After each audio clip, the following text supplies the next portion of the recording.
True repentance کیا ہے؟ اللہ تعالیٰ نے سورہ ہود میں چیپٹر 11 ورس 3 میں کہا کہ seek the forgiveness of your Lord and turn to him with sincere repentance. اللہ کی طرف رجوع کرو، اللہ سے توبہ کرو. اب سنسیئر ریپینٹنس ہے کیا؟ اس کی کنڈیشنز کیا ہیں؟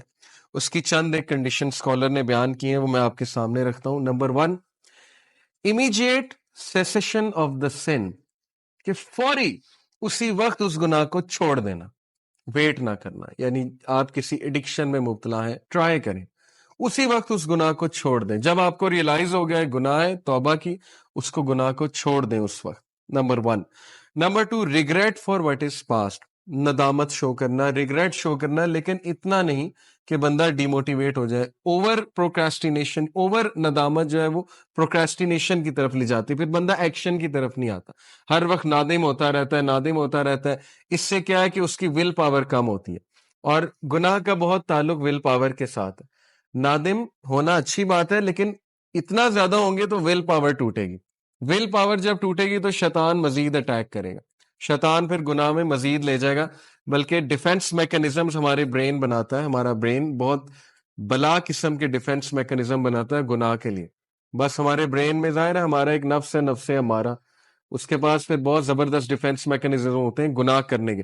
ایک بہت بڑا ڈیفenس میکنزم یہ کہ میں تو بچ ہی نہیں سکتا. یہ جو سینٹینس ہے نا، میں تو بچ ہی نہیں سکتا، یہ شیطانی سینٹینس ہے میرے نزدیک. اس کا مطلب ہے کہ ول پاور ماری گئی ہے اگلے کی، اور وہ اس نے خود اپنے اوپر یہ بات مسلط کر لی کہ آئی کین ناٹ لیو دس سن، میں تو بچ ہی نہیں سکتا. ان شارٹ وہ اصل میں گناہ کرنا چاہ رہا ہے، اس لیے اس نے پہلے سے سینٹینس گاڑ لیا کہ میں تو بچ ہی نہیں سکتا. تاکہ ظاہر ہے وہ کوگنیٹو ڈسوننس جو پیدا ہوتی ہے نا، ذہنی تذبذب، جیسے سگریٹ لوگ پیتے ہیں ان سے چھوڑا ہی نہیں جاتا، سٹریس پیدا ہوتا ہے کہ چھوڑنا چاہیے چھوڑنا چاہیے، ایک ٹائم آتا ہے کہتے ہیں میں چھوڑ ہی نہیں سکتا. وہ کس لیے؟ ڈیفenس میکنزم ہے to calm your self down.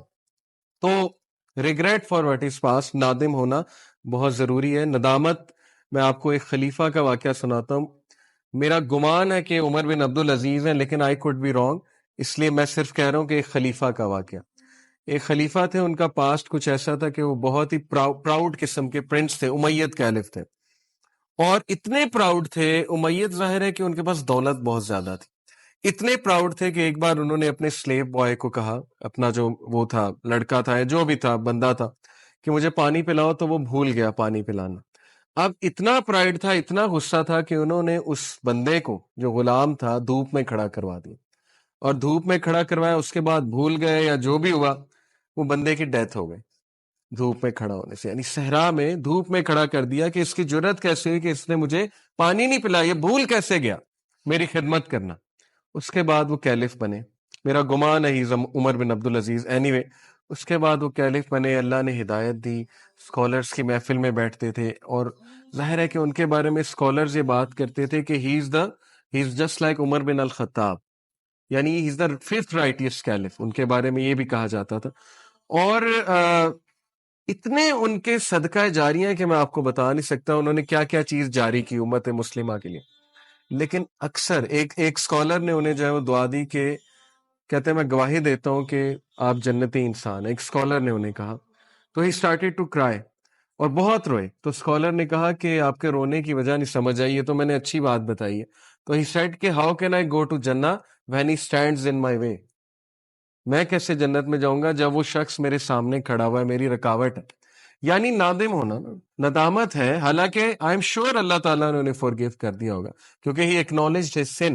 لیکن ندامت اینڈ تک رہی کہ نہیں، مجھ سے بہت بڑی زیادتی ہوئی تھی، میں نے بہت جو ہے وہ غلط کام کیا تھا.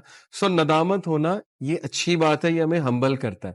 اگر انسان گناہ نہ کرتا تو وہ متکبر بن جاتا، یہ بات یاد رکھیں. لیکن اس کا مطلب نہیں ہم گناہ اب کریں. گناہ ہو جاتے ہیں، اور گناہ جب ہوتے ہیں تو پھر انسان کے لیے ایک لیسن ہوتا ہے، ندامت ہوتی ہے کہ کیسی آکڑ ہے، تم تو گناہ گار انسان ہو، ٹھیک ہے، تو اس لیے ندامت. تیسری جو کنڈیشن ہے، determination not to return to the sin. پکی ڈٹرمینیشن آپ میں ہونی چاہیے کہ اب میں نے واپس نہیں جانا گناہ کی طرف. یہ سب سے مشکل سٹیپ ہے. لوگ پہلی دو کر لیتے ہیں، توبہ بھی کر لیتے ہیں، اس کے بعد ریگریٹ بھی کرتے ہیں، ندامت بھی کرتے ہیں، لیکن back of the mind in کے مائنڈ میں ہوتا ہے کہ یہ تو میں دوبارہ کروں ہی کروں، کیونکہ میرے سے تو یہ چھوڑا ہی نہیں جا رہا، میں تو پھسلوں ہی پھسلوں. ٹھیک ہے نا، پہلے ڈیفenس میکنزم بنا لیا. تو یہ ٹرو ریپینٹنس نہیں ہے.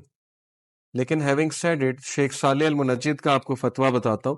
ان سے کسی نے پوچھا کہ ٹرو ریپینٹنس کی کنڈیشن ہے کہ دوبارہ اس گناہ کی طرف مت جاؤ، انہوں نے کہا یہ ایسے ہی ہے. تو اس نے کہا کہ لیکن میں تو بار بار جاتا ہوں. تو انہوں نے اس کا بڑا اچھا جواب دیا کہ اگر تو واقعی آپ نے ٹرو ریپینٹنس کی تھی اور آپ کا پکا ارادہ تھا کہ میں نہیں جاؤں گا، اللہ تو نیت جانتا ہے نا، آپ کا پکا ارادہ تھا میں نہیں جاؤں گا، تو وہ والا گناہ ایلیمینیٹ ہو گیا. اس کے بعد جب وہ سیم گناہ آپ نے کیا تو وہ نیو سن کاؤنٹ ہوگا. سمجھ رہے ہیں بات کو؟ یعنی وہ نیو سن ہے. اب اس کی دوبارہ ویسے سے آپ ریپینٹ کریں گے. لیکن اگر بائی پلان ہے کہ نہیں نہیں میں کرتا رہوں گا، توبہ بھی کرتا رہوں گا، مذاق بنا لیا، اگر رولز کو، کچھ رولز کو ہم مذاق بنا لیتے ہیں نا، ہمیں ایک چھوٹ مل گئی، لا سمجھ آ گیا، تو انسان بہت چلاک ہے، اس کے بعد اس کو مس یوز کرتا ہے. تو اگر تو مس یوز کریں گے لاز کو تو پھر زیادہ گناہ کے مرتکب ہوں گے. تو اس لیے یہ بہت امپورٹنٹ سٹیپ ہے. ڈٹرمینیشن پہ لوگ فیل ہوتے ہیں. کیوں فیل ہوتے ہیں؟ پلان نہیں بناتے ہیں، ول پاور نہیں ہے، ڈٹرمنٹ نہیں ہے to leave the sun. Determination کیسے آتی ہے؟ لکھ کے، پلان بنا کے، کسی کو بتا کے، وعدہ کر کے، کسی کو شامل کر کے، پورا انالیسس کر کے. دس از ڈٹرمینیشن. یہ تو کوئی ڈٹرمینیشن نہیں کہ پلان ہی کوئی نہیں بنایا. تو ڈٹرمنٹ لوگ جو ہوتے ہیں ان کے ایکشنز بہت زیادہ ہوتے ہیں، یاد رکھیں. اور وہ لکھتے ہیں باقاعدہ کہ میں نے نہیں کرنا یہ سن، میں نے بچنا ہے اس گناہ سے. میں نے کئی نوجوانوں کو ان کے کمروں میں یہ آیت لگاتے دیکھا یونیورسٹی ٹائم پہ، اور آج بھی کچھ ایسے لوگ ہیں جو مجھے بتاتے ہیں کہ انہوں نے ریمائنڈرز لگائے ہوتے ہیں اپنے کمرے میں کہ اللہ is watching you, something like this, یا کوئی آیت لگائی ہوتی ہے، ٹھیک ہے، جس سے ان کو فوراً سوچ اس طرف چلی جاتی ہے کہ نہیں گناہ نہیں کرنا، اللہ تعالیٰ دیکھ رہا ہے. اور یہ چیز انہیں موٹیویٹ کرتی ہے. اس کا مطلب ان کی ریپینٹنس ٹرو ہے، سنسیئر ہے، کیونکہ دے آر ڈیٹرمنڈ ٹو لیو دا سن. وہ ڈٹرمنڈ ہے گناہ چھوڑنے کے لیے. اوکے، تو یہ سٹیپ بہت مشکل ہے، لیکن یہ بہت زبردست کنڈیشن ہے ٹرو ریپینٹنس کی. اور چوتھی کنڈیشن ہے ریسٹیٹیوشن آف وکٹمز رائٹس اور سیکنگ دیئر فارگیونیس. اگر حقوق العباد سے ریلیٹڈ ہے گناہ، تو پھر اس بندے کے جس کے آپ رائٹس کو ضمن کر رہے ہیں وہ رائٹس دوبارہ سے دیں اسے، یا اس سے معافی مانگیں. اور اگر you can not find that person, آلدو یہ سچویشن امپاسبل ہے آج کے دور میں، اب تو سوشل میڈیا کا دور ہے.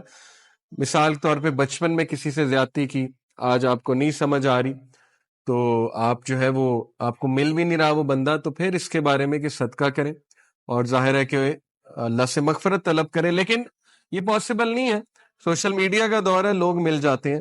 تو یہ 4 کنڈیشن. اس کے علاوہ بھی کچھ کنڈیشن جو ہے وہ اسکالرز نے بیان کی، وہ بھی بتاتا ہوں آپ کو. ایک اور کنڈیشن یہ ہے کہ جو گناہ ہے it should be given up only for the sake of اللہ. یہ سنسیئر ریپینٹنس، اللہ کے ڈر سے گناہ چھوڑا جاتا ہے نا، یا اللہ کو راضی کرنے کے لیے. کچھ لوگ گناہ اس لیے چھوڑتے ہیں کہ میری صحت ڈیمیج ہو رہی ہے، ٹھیک ہے نا، الکوہل ایڈکٹ ہوتے ہیں، وہ کہتے ہیں گناہ اس لیے چھوڑ دیا، یا سگریٹ اس لیے چھوڑ دیا. آلدو یہ ون آف دا ریزنز ہے، میں اس ریزن کا انکار نہیں کر رہا. جب ہم نے کسی کو گناہ چھڑوانا ہے تو ہم نے اس کی اس طرح توجہ دلانی ہے کہ تیری صحت برباد ہو رہی ہے، راتیں جاگتے ہو، ٹھیک ہے نا، نیند نہیں آتی، اور ظاہر ہے کہ صحت برباد ہو رہی ہے، ٹھیک ہے. لیکن جب گناہ اس نے چھوڑنا ہے تو اس نے نیت ہی رکھنی کہ میرا رب مجھ سے ناراض ہوتا ہے، میں اللہ تعالیٰ کی حدود کو پامال کر رہا ہوں، اس لیے میں یہ گناہ چھوڑ رہا ہوں. پھر آپ دیکھیں کہ اس میں ڈٹرمینیشن آتی ہے کہ نہیں آتی، کیونکہ جو ایکٹ اللہ کے لیے کیا جاتا ہے اس میں اللہ کی طرف سے برکت آتی، اور جب اللہ کی طرف سے برکت آئے گی تو پھر ظاہر ہے کہ ڈٹرمینیشن بھی آئے گی. تو پہلی بات یہ ہے کہ وہ گناہ کو صرف اور صرف اللہ سبحانہ و تعالیٰ کی رضا کے لیے چھوڑ